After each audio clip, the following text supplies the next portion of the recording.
नमस्कार, सुप्रभात. मी अंकिता जाधव. आपण पाहताय जय महाराष्ट्र बातमीपत्रात तुम्हा सगळ्यांचं स्वागत. बातमीपत्राच्या सुरुवातीला मोठी बातमी राजकीय वर्तुळातून. भाजप कोर कमिटीची बैठक पार पडली आहे.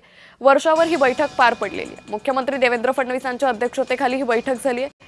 बैठकीला भाजपचे राष्ट्रीय सहसंघटन मंत्री शिवप्रकाशही उपस्थित होते. या बैठकीला मंत्री चंद्रशेखर बावनकुळे, गिरीश महाजन, अमित साटमांचीही उपस्थिती होती. या बैठकीमध्ये सर्वांकडून मुख्यमंत्री देवेंद्र फडणवीसांचं विशेष अभिनंदनही करण्यात आले. तिसऱ्या नंबरचे सर्वाधिक काळ मुख्यमंत्रीपदी कार्यरत राहिल्याचं निमित्त होतं.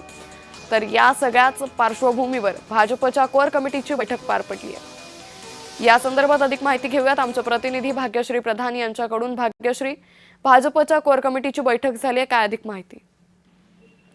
नक्कीच आपण बघतोय की काल सर्वाधिक काळ मुख्यमंत्री देवेंद्र फडणवीस यांनी भूषवलेला आहे आणि त्या संदर्भात अभिनंदन करण्यासाठी बैठक लावण्यात आली होती अशी माहिती मिळते.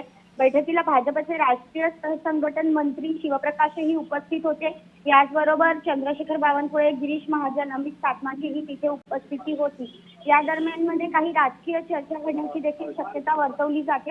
यामध्ये जर आपण बघितलं तर सध्या राज्यात आणि देशामध्ये मंत्रिमंडळ विस्तारासंदर्भात देखील सातत्याने चर्चा ज्या आहेत त्या समोर येताना पाहायला मिळतात. या संदर्भात देखील काही चर्चा झाली आहे का, हे पाहणं देखील या बैठकीत निमित्ताने महत्त्वाचं ठरणार आहे. निश्चित. तुर्तास धन्यवाद भाग्यश्री, आपण दिलेल्या सविस्तर माहितीसाठी. तर रायगडच्या पालकमंत्री